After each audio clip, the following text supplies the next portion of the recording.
now 4-time defending champ of the United Division. Counties made it to the county semifinals, which is the 17th time in 20 years.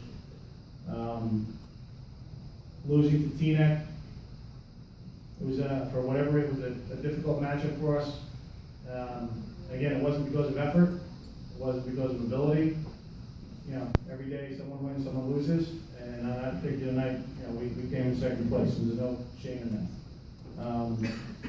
In the States, went to sectional semifinals, losing to Pope John. We ended up actually giving Pope John the best game of anybody in the States. If anyone saw yesterday, Pope John beat CVA by 35, what is it, 36, beating by 36 points.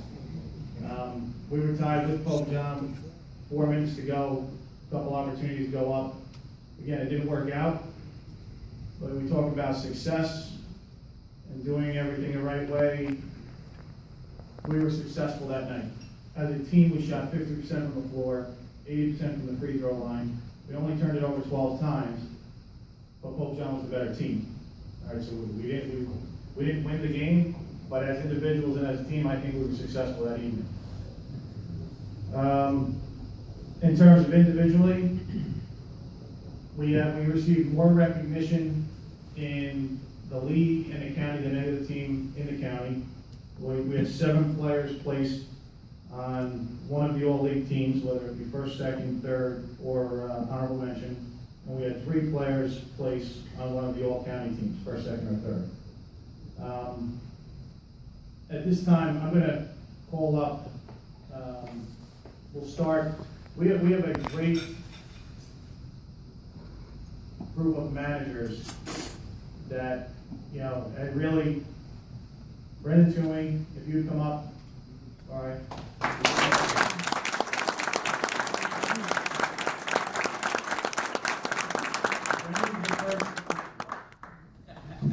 Brendan is the first manager who, he comes to practice every day, all right, and is an active participant in practice. I think we had maybe one other, but he has been the most diligent, dedicated individual that I've seen in 20 years in terms of being a manager. And it actually helps our practices run more smoothly, keeps us on time. He's great during the games, he's somebody that I can trust. And you know, for 4 years not having to worry about something like that, that'll be an issue next year. So I'll put Toomey on recruit some of it. And then Brian Flatley, if you come up.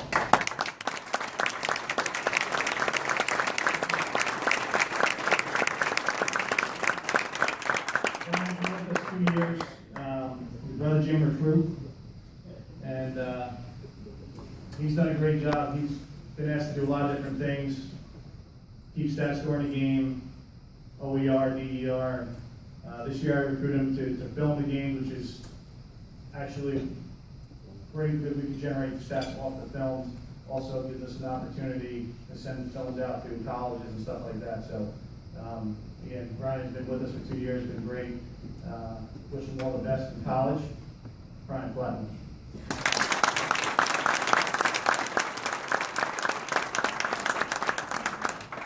As for the members of the team, we're going to go great order. There are a couple players I'd like to bring up. Shows you the dedication of the kids we have in the program. They would sometimes do 2 practices a day because there were players who swung back and forth from JV to varsity, and we would ask them as often as possible because we don't necessarily run all the same sets. So they would do JV, come right to varsity, which is you're committing 3 to 4 hours a day to practicing. One freshman, if you want Marcellus, come back up.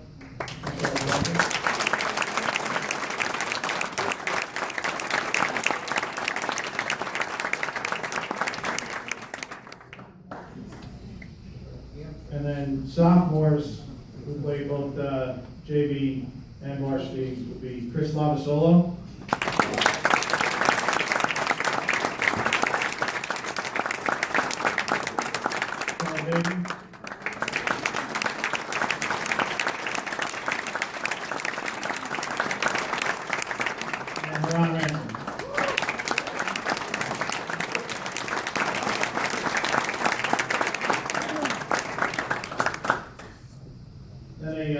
first year letter winner on the varsity, sophomore Chris Paul.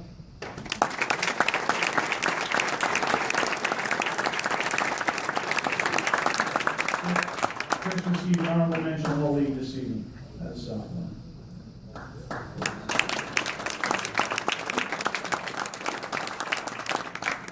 right, moving on to our junior class. First, Brandon Anderson. First team all league, second team all tournament.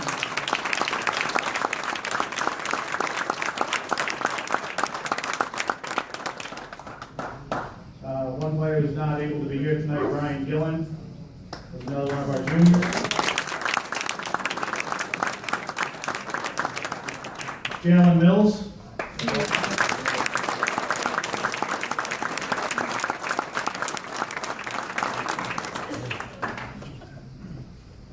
Jalen does the best impersonation of gotta get some cold cuts started. Anybody on the team? I think he would.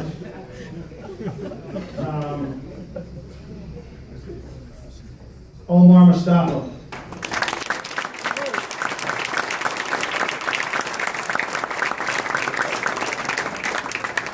On a team with 5 players that scored pretty close in terms of points per game, Omar actually was our team's leading scorer and was named second team all league.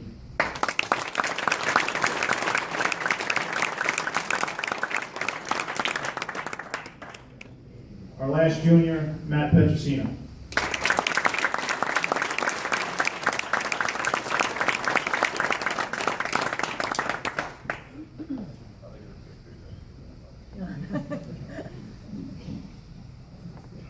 You can catch Matt Petrosino on a pitcher's mound tomorrow. He has no idea who he's going to do. All right, seniors. This night is especially dedicated to our seniors for their years of dedication to the program. Really a great group.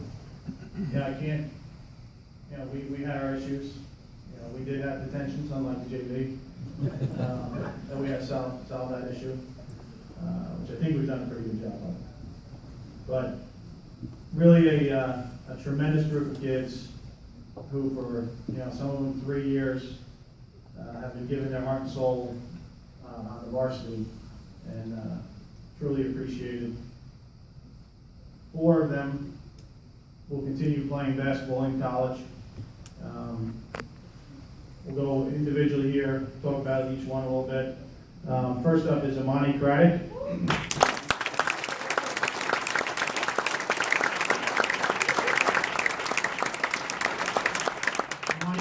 One of our 3 captains. In reality, he was like a 6th starter on the team. Amani and I probably spoke more this year than we had in 3 previous.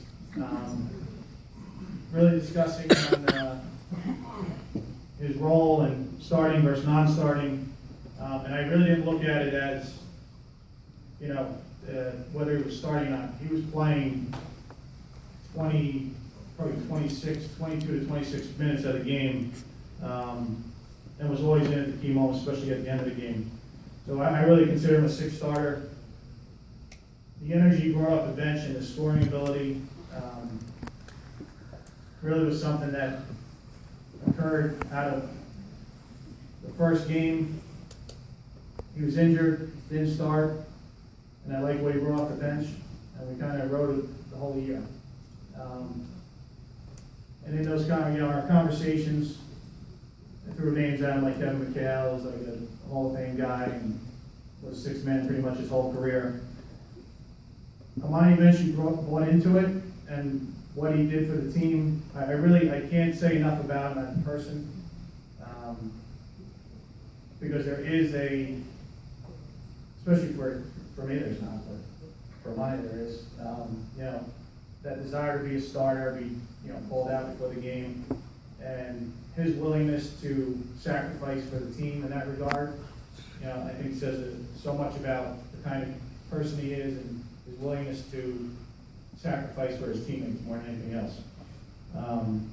Amani averaged 10 points and 3 rebounds per game, Now, this goes to show you, Amani, I always said it doesn't matter if you start, all right? All right, he was named first team all league, didn't start. All right, he was named first team all-league.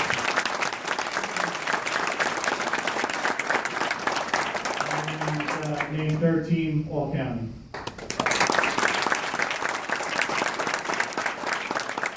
And he's also been chosen to participate in the Bergen Passaic All-Star Game, which is in a couple weeks. He will eventually, has not decided on college yet, but Amani will play, if he desires to, he will play basketball in college. Tremendous player, loved having him for the last 4 years. Wish you nothing but the best. Amani Bell.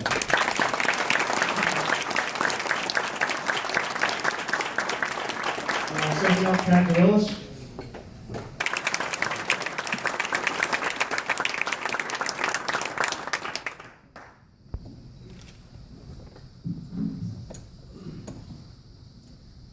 Chris was named second team all league. He is, gotta go back a ways, he's the most skilled post player we've had in years. I'll be back to, in terms of the complete package of being able to score, pass, rebound. He's an adept passer that really posed problems for other teams. When we played through him, we were actually a better team. And and as the season went on, the team started to see that. He got more touches, we got better as a team. He averaged 8 points, 5 rebounds, 2 assists. He is down to Scranton,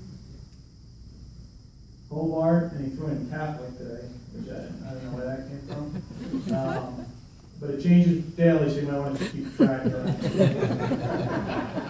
I thought Gettysburg was in the mix, but apparently they're not any longer. But Chris's contribution to us this year, in a year where we didn't have a lot of size, what he did against Pope John and Mustafa Dang the last game, 6'9" kid going to Syracuse, he's a beast. And what Chris was able to do against him, that was his best defensive effort all year.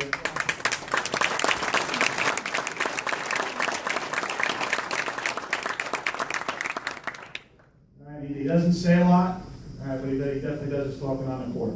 I appreciate it. Chris Downing.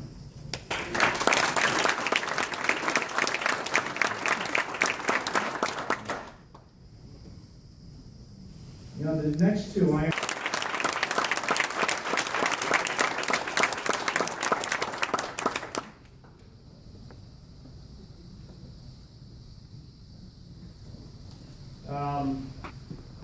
bring them up together because if I go back to John Wooden's quote, success comes from knowing that you did your best to become the best you are capable of becoming.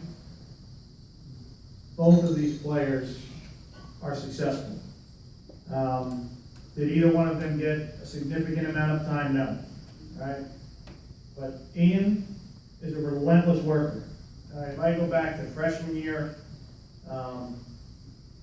he is a kid who totally bought in every day.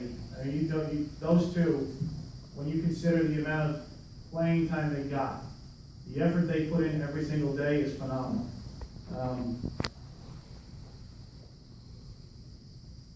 Ian, besides being a relentless worker, really became a very productive perimeter player. Became a very good shooter. He scored a season high 9 points against the Fall in the final regular game of the season. And then Gerard.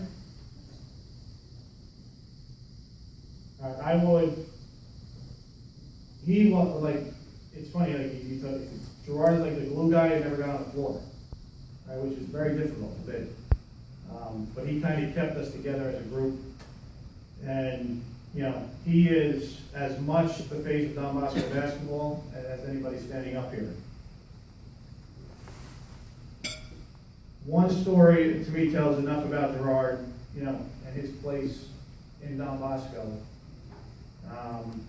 And I actually think it was a significant moment in the season when we I thought we became closer as a team. team unity. And as that improved, we improved on the court.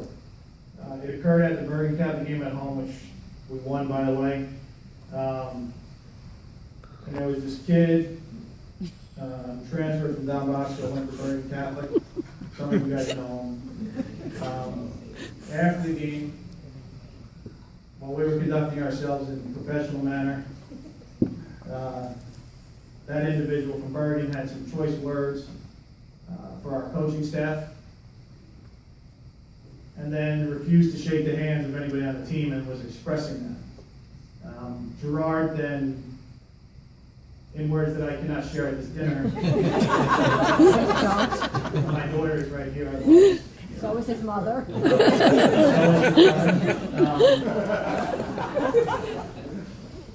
But in a very friendly manner, explained to that individual from Bergen Catholic